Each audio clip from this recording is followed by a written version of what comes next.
Dating and romance are some of the most hot button issues on social media. The fact that 86% of men think they suck at flirting shouldn't surprise you, nor should the rise of red pill and pickup artistry as an aborted solution to this problem.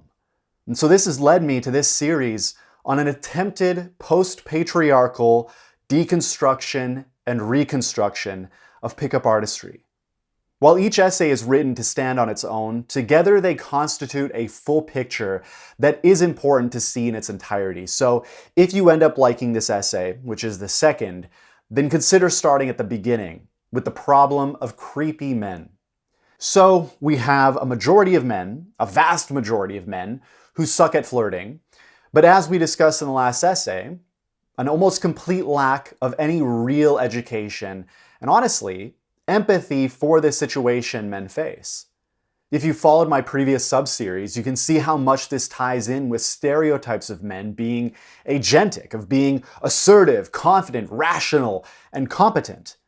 We simply assume that men ought to know what to do, or there's something fundamentally wrong with them.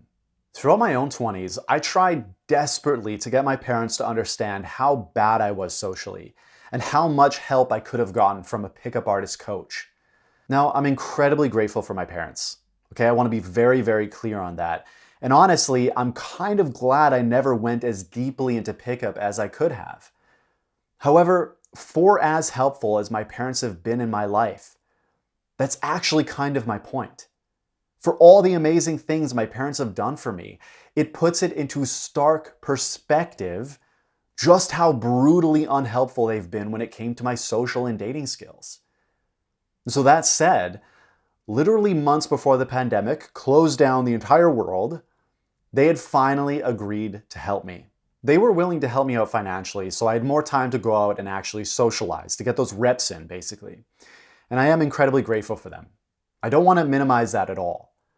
And yet, according to them, I had to be smart enough to figure it out on my own. This is the reality that many men who are left behind are forced to face. Most don't even have the privilege, the blessing of parents willing to help as much as my parents did. And despite the financial help my parents were willing to give, they didn't end up helping because of the pandemic. And honestly, they still don't really get why I needed it in the first place. It wasn't a matter of having more time to go out and socialize. It was a lack of a mentor who could help me with these issues. I needed to be taught how to do it, because you better believe that these issues have been far worse than any mental health issue I have ever had. But my parents would have fallen over themselves to help me with mental health. Dating? No. This is the reality that men are condemned to. You should already know how to do it yourself, and if you don't, then you must take the entire burden on your own shoulders and learn how to do it yourself. Again, with nearly any other problem, my parents would have helped and have helped. And yet for this, perhaps one of the most important, creating love with someone I will spend my entire life with, perhaps even start my own family with, my need for help was completely ignored for years. And then that promised help never actually came. You might say at that point that maybe my social skills weren't as bad as I thought, and I just needed to put myself out there, be myself. You're a good kid, women should love you. Like, really? I actually consider that I didn't know how to make new friends. I felt crippling anxiety before every social event. At one point, I was so afraid to hang out with one friend at a time because I was terrified I'd fuck it up. I needed someone else there so I didn't have to hold the weight of the social interaction alone. I lacked self-trust so much that I could barely get myself to speak. Because again, I was so terrified of saying the wrong thing, and I had plenty of prior evidence. Then You throw me into the romantic world and expect me to just figure it out. When I did finally work up the courage to ask women out, I would leave a good date and immediately have obsessive, intrusive thoughts berating myself. Oh, that thing you said was weird. She's never going to like you. You're such fucking garbage. I hate you. And I dealt with that shit for over a decade in silence, but at least I'm a good kid. Women should love me. Don't make the mistake of diminishing the severity of the social and romantic problems that men face. Because at some point, we have to acknowledge that maybe we should think of it as a mental health problem after all, or perhaps even a public health problem. As doctors Hirsch and Kahn write in regards to sexual assault, quote, thinking about sexual assault as a public health problem expands the focus from individuals and how they interact to systems. If we know that people are drinking water that is polluted, one solution is to try and educate every person how to use that water in safe ways. Another is to go upstream and remove the toxins from the water, reducing the need to change individual behavior one person at a time. End quote.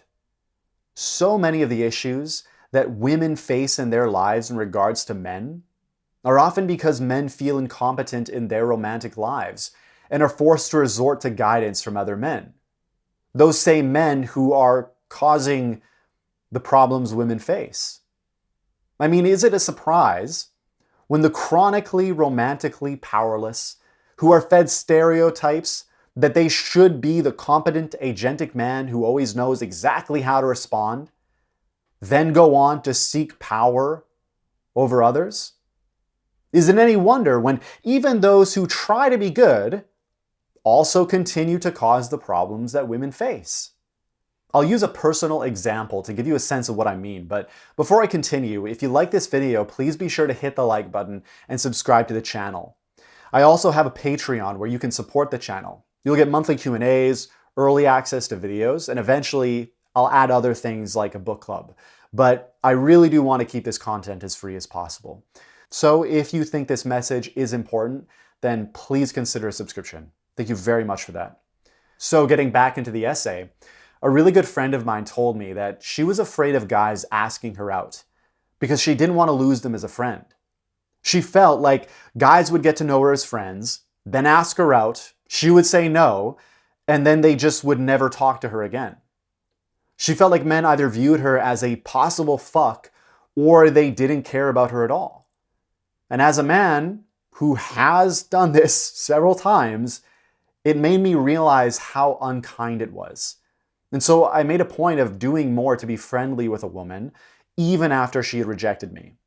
So with all that context in mind, I once asked a woman out, and she said no, because she'd just gotten out of a long-term relationship. But she just wanted to be friends.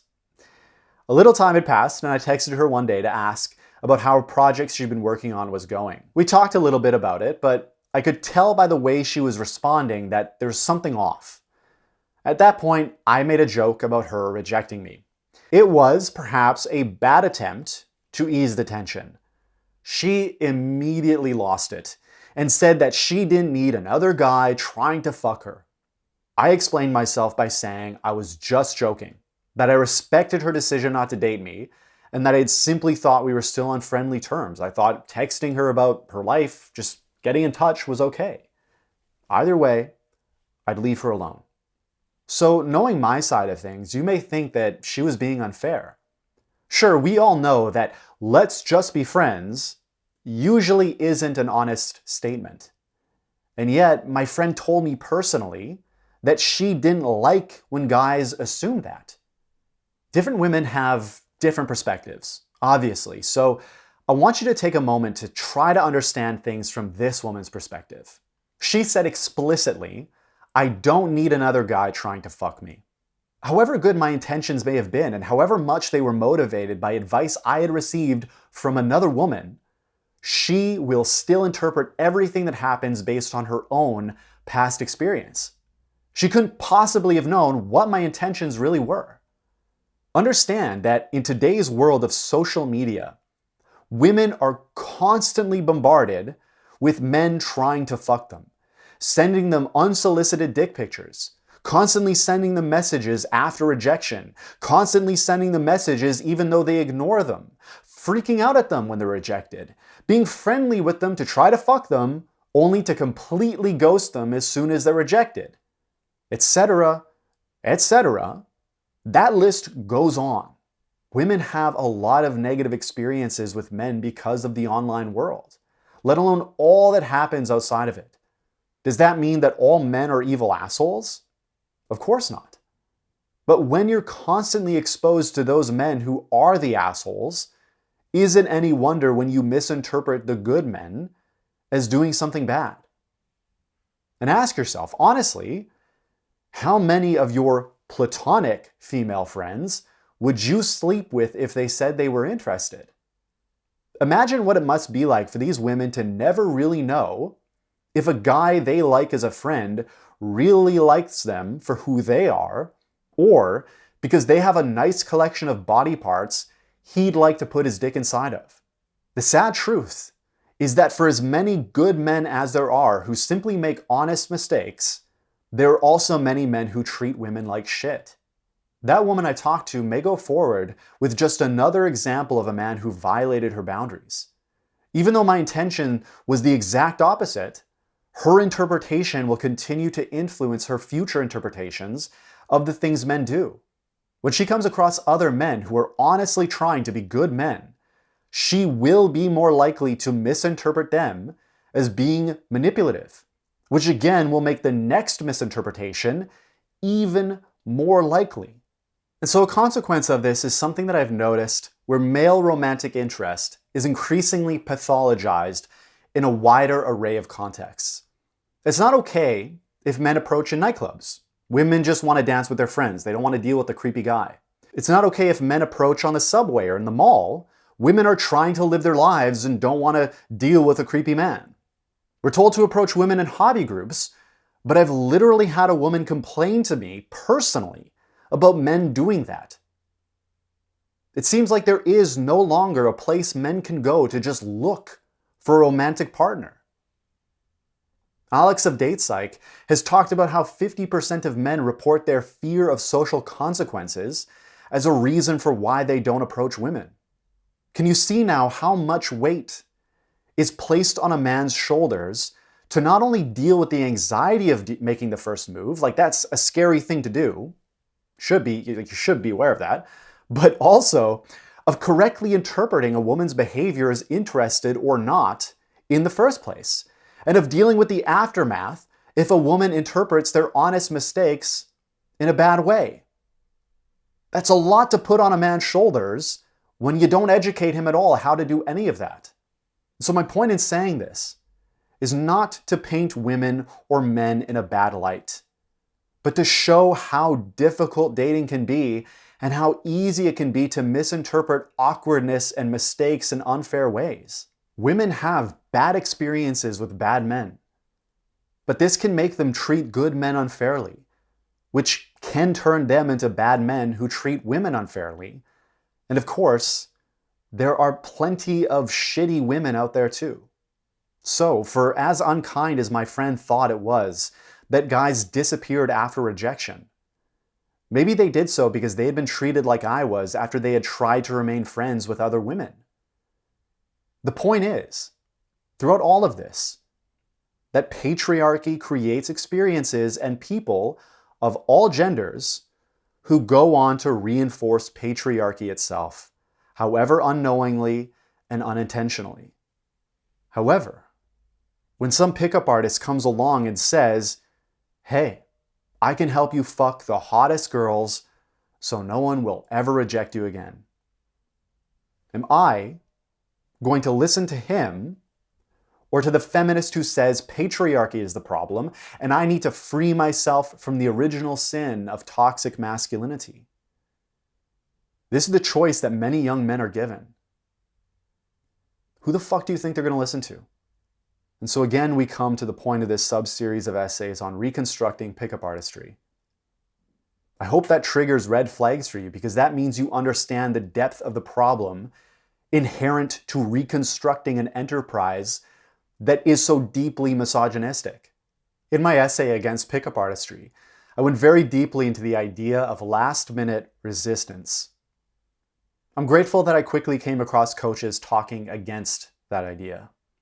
They said that if you get last-minute resistance, then there are many things you should do way before the bedroom to make her feel more comfortable, so then you never deal with it. Unfortunately, too many men never hear that and are deluded into literally assaulting women. And yet, how else are we to really solve this problem without pickup? And so in the next essay, we're going to start addressing the fundamental premise of pickup artistry. Until then, thank you so much for your time and attention. Please hit the like button and subscribe for more conversations on masculinity, psychological development, and the cultivation of a personal mythology. Thank you so much again, and all the best to you on whatever journey you find yourself on.